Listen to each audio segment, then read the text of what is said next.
Good morning, friends. Myself Kedar Badeka, and today I'm taking your 18th lecture of Basics of Industrial Engineering. Friends, and this is the replacement lecture of your Tuesday's lecture. Due to some work engagement of the GTU examinations, I unable to take your lectures on the Tuesday and Wednesday. So I am putting this lecture on the replacement of the Tuesday's lectures, and also I am sharing one of the lectures for the replacements of the Wednesday's lectures. Right? Let's start the discussions over the next topic from the work study.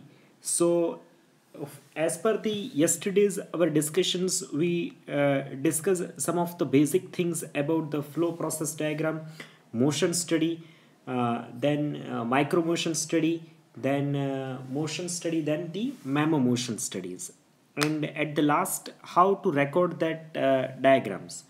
So this is our yesterday's discussions. So from continuing these discussions with the recording techniques, one of the diagram which is used to record the diagram, which is the string diagram. Now let's start the discussions over the string diagram. A string, that means a thread, right? जो धागा होता है ना वो, a string which is used to measure the distance. A record the pattern of the movement of a worker which is working within a limited area during a certain period of time. A repetitive movement can be conveniently traced, right? तो ये कैसे होता है कि तो ये एक ऐसा, जैसे हमारे पास एक कार्डबोर्ड है, राइट? उसके ऊपर आपने अपने प्लेटफॉर्म जो है वो आपने मार्क कर दिए, राइट? अब हम लोग जैसे एक वर्कमैन है तो वो कितना डिस्टेंस जो है वो ट्रैवल करता है, हम उस डिस्टेंस को स्केल के फॉर्म के अंदर हम लोग उसको जो है वो पूरा पहले ट्रेस करेंगे, उसकी मूवमेंट को हम लोग रिकॉर्ड करेंगे, उसकी पैटर्न जो मूवमेंट पैटर्न है उसको रिकॉर्ड करेंगे कि वो कितने एक with in the limited area के अंदर वो कितना ट्रैवल करता है और कहाँ कहाँ पे उसकी एक तरीके से एक रिपीटेटिव मूवमेंट्स जो है उसकी जनरेट हो रही है. तो उस चीज़ को जो है वो कैसे हम लोग कम कर सकते हैं, ये हम लोग स्टिंग डायग्राम से हम लोग सीख सकते हैं. So the recording technique in the form of the string diagram, first we have to layout of our work plan और a factory which is drawn on the scale of the soft board. हमें पहले क्या करना है कि हमारा जो पूरा लेआउट है, कहाँ कहाँ पे हमारे डिपार्टमेंट है, कौन सा डिपार्टमेंट है, उस सब को जो है वो सॉफ्ट बोर्ड के ऊपर जो है हमें स्केल लेके ड्रॉ कर देना है या फिर मार्क कर देना है, right? Now pin are fixed into the board to mark the locations of the work stations. अब जहाँ पे हमारे वर्क स्टेशन है उस वर्क स्टेशन को हमें वर्क बोर्ड के ऊपर जो है वो मार्क कर देना है, जिससे हमारे स्टेशन जो है वो in the form of the pin जो है वो आइडेंटिफाई हो जाएंगे.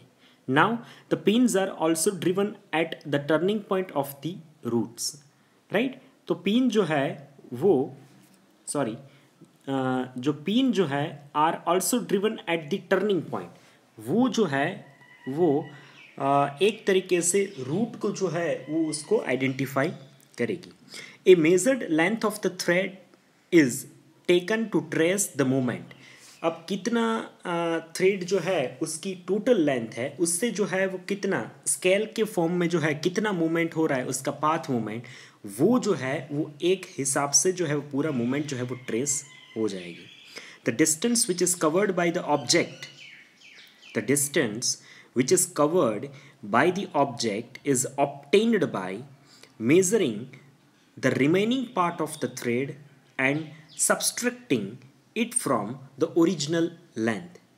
तो डिस्टेंस कैसे हम लोग मेजर करेंगे? The distance which is covered by the object, कितना ऑब्जेक्ट जो है वो कितना डिस्टेंस कवर कर पाए, which is obtain by measuring the remaining part of the thread, कितना थ्रेड जो है वो बचता है पीछे, एंड सब्सट्रैक्टिंग एट, उसको माइनस करना है किस में से? द ओरिजिनल लेंथ में से उसको माइनस करेंगे तो वो टोटल उसने कितना पाथ जो है वो ट्रैवल किया जो है वो आपको यहाँ पे आइडेंटिफाई हो जाएगा। तो this is the technique of the working procedure of the string diagram. ये काफ़ी बेसिक डायग्राम है। जैसे हम लोग आपने कहीं कहीं जगह पे ये चीज़ स्ट्रिंग डायग्राम के फॉर्म में आपने देखी होगी कि कोई जैसे कोई कंस्ट्रक्शन साइट है या आप यहाँ से यहाँ जाएंगे, यहाँ से यहाँ जाएंगे, तो डिफरेंट डिफरेंट कलर के थ्रेड के थ्रू उसको डिनोटेट किया गया है कि ये जो है ये यहाँ से कनेक्टेड है, ये यहाँ से कनेक्टेड है। जैसे आपने आप सपोज़ आपने देखा होगा कि BRTS जो है, BRTS का आपने रोड मैप देखा होगा, तो वो पूरा जो है वो हम लोग उसको जो है वो सॉफ्ट बोर्ड के ऊपर जो है वो स्ट्रिंग डायग्राम के थ्रू जो है हम लोग दिखा सकते हैं। ये आपकी स्क्रीन के सामने जो है वो आपको अभी जो है वो स्ट्रिंग डायग्राम दिख रहा है। सपोज़ आप देख लीजिए कि कितने हमारे पास वर्क स्टेशन है। तो ए से लेके जो है वो आप GH तक जो है हमारे पास यानी अप्रोक्सीमेटली 8 वर्क स्टेशन जो है हैं। अब हर एक वर्क स्टेशन के ऊपर हमने पिन से जो है, आप देखें कि हर एक वर्क स्टेशन के ऊपर हमने पिन जो है वो लगा दी है, वो उसका वर्क स्टेशन दिखा रहा है। तो ए से हम लोग स्टार्ट करेंगे थ्रेड को जो है वो उसको रूट करने की। तो वो ए से कहाँ जा रहा है, बी से कहाँ जा रहा है, सी से कहाँ जा रहा है। अगर कोई मल्टीपल मूवमेंट जो है इस रूट के अंदर हो रही है तो उस रूट के अंदर कैसे एक जो डुप्लीकेशंस ऑफ द मूवमेंट्स है, राइट, रिपीटेटिव मूवमेंट्स है, तो उसको कैसे कम किया जा सकता है। तो ये आप स्ट्रिंग डायग्राम के थ्रू जो है वो आप इस चीज़ को बहुत ही अच्छी तरह डिटेल के अंदर जो है इस चीज़ को आप समझ सकते हैं। So this is the schematic or we can say the graphical representations of the string diagram, which is used to record the movement of the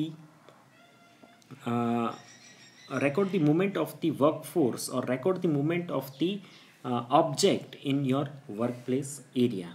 So this is the detailed diagram of the workplace, और जिसको हम लोग ये बोल सकते हैं कि सारे वर्क स्टेशन आपको यहाँ पे जो है वो पिन अब क्लियरली आइडेंटिफाई हो रही है। अब आपको ये मेज़र कैसे करना है, तो आपके पास जितना ओरिजिनल जो है वो आपके पास सपोज़ के स्ट्रिंग जो है यानी जो धागा है उसको आपने टोटल जो है वो पहले से मेज़र कर लिया है, राइट। आप पहले से उसने मेज़र कर लिया तो कितना आप उसको स्केल के फॉर्म में निकाल लीजिए, फिर आप उसको मेज़र करिए कि इतना जो है वो डिस्टेंस आपको ट्रैवलिंग के अंदर लगता है, राइट। अब आप जो है वो स्टेशन को मल्टीप्लाई करिए या फिर रूट को जो है वो पाथ को चेंज करने की कोशिश करिए, और फिर आपको जो है वो अगर डिस्टेंस कम होता है तो आपको उसको ओरिजिनल लेंथ में से आप उस चीज़ को जो है वो सब्सट्रैक्ट कर सकते हैं।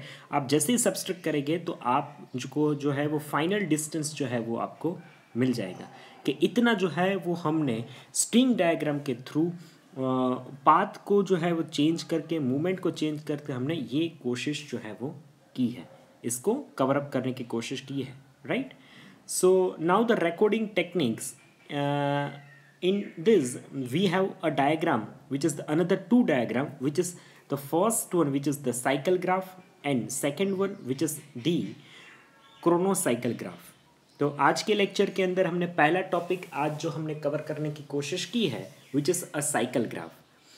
पहले हमने आज के लेक्चर के अंदर जो अभी हमने टॉपिक कंप्लीट किया विच इज़ द स्ट्रिंग डायग्राम। अब आई थिंक स्ट्रिंग डायग्राम के अंदर किसी भी स्टूडेंट को किसी भी तरीके की डिफ़िकल्टी होनी नहीं चाहिए, राइट। वो बहुत क्लियर, आप क्लियरली जो है उस चीज़ को आप समझ सकते हो। अब अभी जो दो टॉपिक हमें डिस्कस करने हैं, the first which is a cycle graph and second which is the chronocycle graph. Now the both record to motions of both are used to record the motion path of an operator and require a filming equipment। तो ये दोनों के अंदर थोड़े जो है वो advance things हैं इसके अंदर। तो बेसिकली ये आप साइकिल ग्राफ की बात करें या फिर क्रोनोसाइकिल ग्राफ की अगर हम लोग बात करें तो ये बेसिकली जो है वो किस तरीके से यूज़ होते हैं, तो ये बेसिकली यूज़ होते हैं to record the motion path, right. जो पाथ जो है उसको उसका मोशन जो है वो स्टडी करने के लिए जो है वो यूज़ होता है। End of an operator and which is require a filming equipment. तो एक फिल्मिंग इक्विपमेंट को यूज़ करके जो है इस चीज़ को हम लोग यूज़ कर सकते हैं both the record the motion path of an operator is require a filming equipment. So इसको रिकॉर्ड करने के लिए हम लोग उसकी moment of the motion path हमें चाहिए, और उसको रिकॉर्ड करने के लिए हमें we are using the filming equipment. So सारी जो है उसकी मोमेंट को हम लोग कैप्चर कर सके. The moments which are very fast, जो मोमेंट जो है वो बहुत ज़्यादा फास्ट है, right, and very difficult for the human eyes, जो एक ह्यूमन आइज हमारी आँख जो है उसको ट्रेस नहीं कर पाती. To trace or trace by the this technique. तो ऐसी मूवमेंट्स के जो हमारी आँख से हम उसको कैप्चर नहीं कर सकते, राइट, क्योंकि हमारी कैप्चरेशंस एक लिमिट होती है. आप उस लिमिट तक जो है वो चीज़ को, किसी भी मूवमेंट करती हुई चीज़ को जो है वो आप रिकॉर्ड कर सकते हैं, क्लिक कर सकते हैं, फोकस कर सकते हैं. मगर अगर उसकी स्पीड बहुत ज़्यादा है, राइट, सपोज मैं आपको बताऊँ कि एक मिनट के अंदर जो है सपोज के उसकी ट्रैवलिंग स्पीड जो है वो 10,000 से बहुत ज़्यादा है, तो उस चीज़ की आपकी स्लाइड्स के अंदर उसको रिकॉर्ड करना बहुत डिफ़िकल्ट हो जाएगा. तो ऐसी कंडीशंस के अंदर हम इस टेक्निक को जो है यूज़ करके, साइकिल ग्राफ या फिर क्रोनोसाइकिल ग्राफ को यूज़ करके जो है इसकी मूवमेंट को हम लोग रिकॉर्ड कर सकते हैं. सो let's start the discussions of the first technique, which is the cycle graph. A cycle graph which is indicate a permanent record of the motion patterns, which is employed in the form of a closed loop of the continuous line.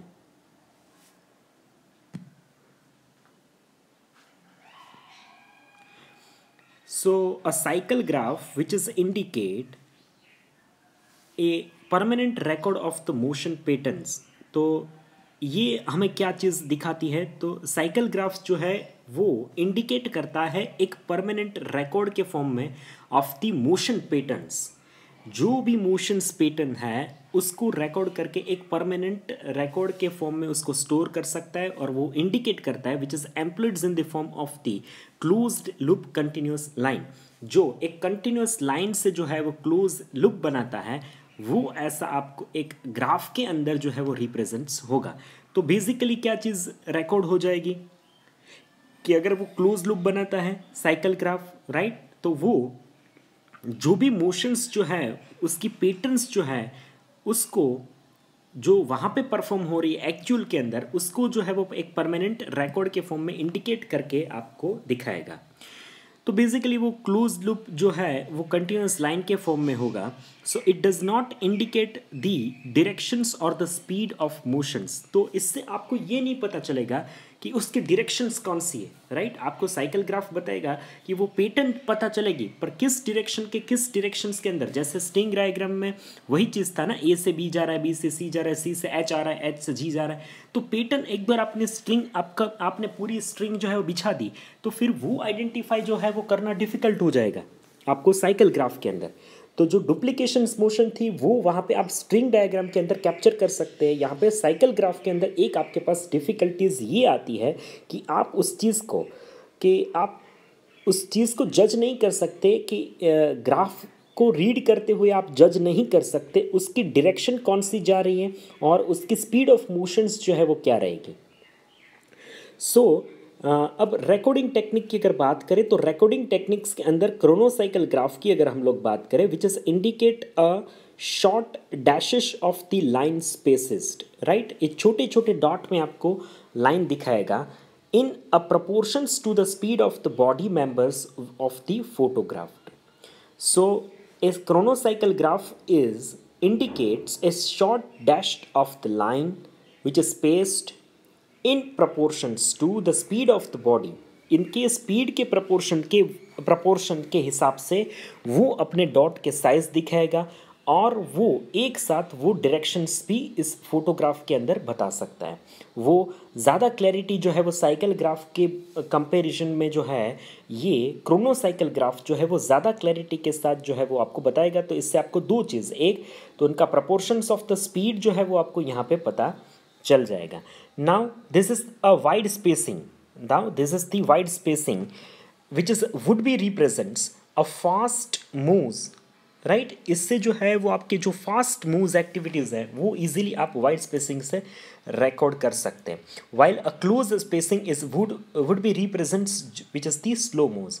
जो अगर दो dot के बीच बहुत कम distances हैं, right, which is indicating as a some kind of the very fast speed which is indicate through that indications, while a close spacing which is represents as a slow moving, right?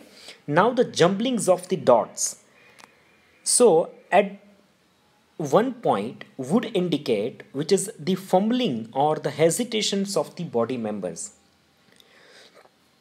तो कहीं कहीं point पे ये चीज़ रहती है कि आपको jumbling of the dots की अगर बात करें at that one point which would be indicate which is a fumbling और the hesitations of the body members which is use to study. ये जो है वो किस चीज़ के अंदर जो है वो यूज़फुल हो सकता है।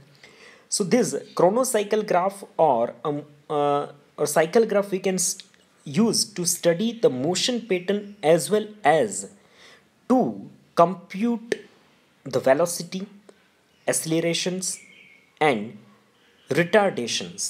तो ये चीज़ जो है वो सबसे ज़्यादा टेक्निकल एस्पेक्ट के पॉइंट ऑफ व्यू जो मैं आपको बताने की कोशिश करूँ तो ये बहुत ही ज़्यादा इम्पोर्टेंट टॉपिक है। और ये अगर आपका मोशन पैटर्न्स के जो कोई भी ऑब्जेक्ट अगर कोई वेलोसिटी में है, कोई एक्सेलरेशन के साथ ट्रैवल कर रहा है, कोई रिटार्डेशंस के साथ ट्रैवल कर रहा है, तो उस सारी चीज़ को अगर आपको ग्राफिकल फॉर्म में अगर ट्रेस करना है तो आपको ये क्रोनोसाइकिल ग्राफ जो है वो बहुत यूजफुल होता है, which is experienced by the body member at a different locations. तो इससे आप एक्सपीरियंस्ड कर सकते हैं कि बॉडी मेंबर जो है वो एट डिफरेंट लोकेशंस के अंदर हैं, right. So this is about the cycle graph and chronocycle graph. Let's discuss over the critical examinations. A critical examination is a systematic and a progressive series of the questions, right. Systematical examination कैसे किसी चीज़ का हो सकता है, तो critical examinations के अंदर एक सिस्टमेटिक तौर पे एक प्रोग्रेसिव सीरीज ऑफ क्वेश्चंस जो है वो पूछे जाते हैं। जैसे एक मैं आपको मशीन दे दूं, मैं बहुत आपको ये एक सिंपल एग्जांपल के साथ जो है ये चीज़ को आपको समझाने की कोशिश कर रहा हूँ कि सपोज़ मैंने आपको एक मशीन दे दिया, तो मशीन के लिए आपको जो है वो 5W वाले क्वेश्चंस लगेंगे। What is this, right. ये मशीन क्या कर सकता है, who is do it, right, whom, where, how, what.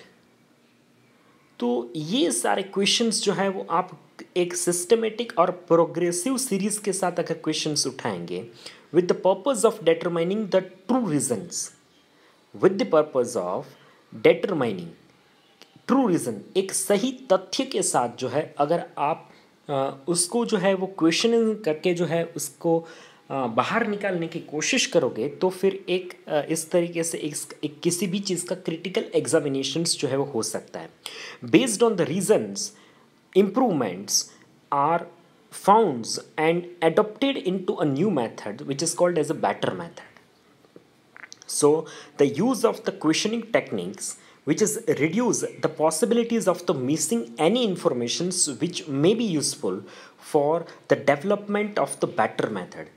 इस टेक्निक से जो है वो आपको क्या हेल्प होगी कि ऐसी टेक्निक को जो है वो यूज़ करने से आपको सबसे बड़ा जो है वो बेनिफिट रहेगा, वो बेनिफिट ये रहेगा कि आप किसी भी इंफॉर्मेशन को मिस नहीं करोगे, राइट, छूटेगी नहीं आपको किसी भी हर एक।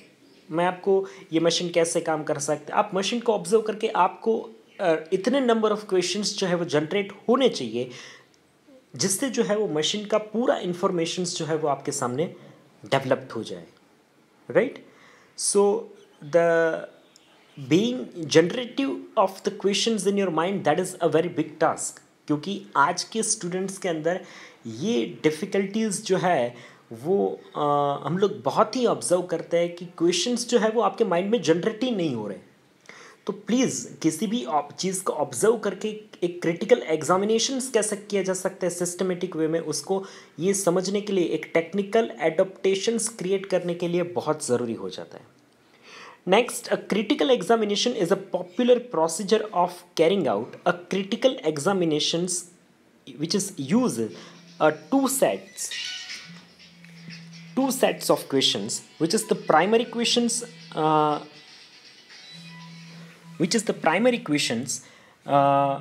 who have answers to those slow up the necessary carrying out the activities, and the secondary questions which is the answers to those allows the considerations to alternative methods of doing the activities. So the selections of the best way of doing the each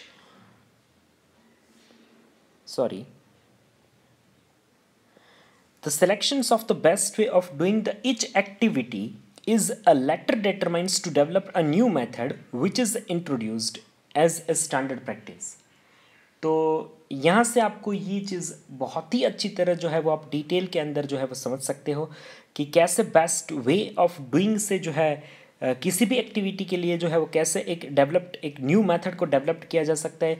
तो एक critical examinations जो है वो कैसे primary questions और secondary questions को आप समझ के पहले तो आपको ये जो है वो एनालिसिस करना पड़ेगा कि कौन कौन से क्वेश्चंस जो है वो मेरे लिए प्राइमरी क्वेश्चंस हो सकते हैं, कौन कौन से क्वेश्चंस जो है वो मेरे लिए एक चीज़ बोल सकते कि सेकेंडरी क्वेश्चंस होते हैं। तो ऐसे आप एग्जामाइन करके जो है वो सारी चीज़ को नरेट करके आपको किसी भी चीज़ का क्रिटिकल एग्जामिनेशंस करना सीखना चाहिए, राइट।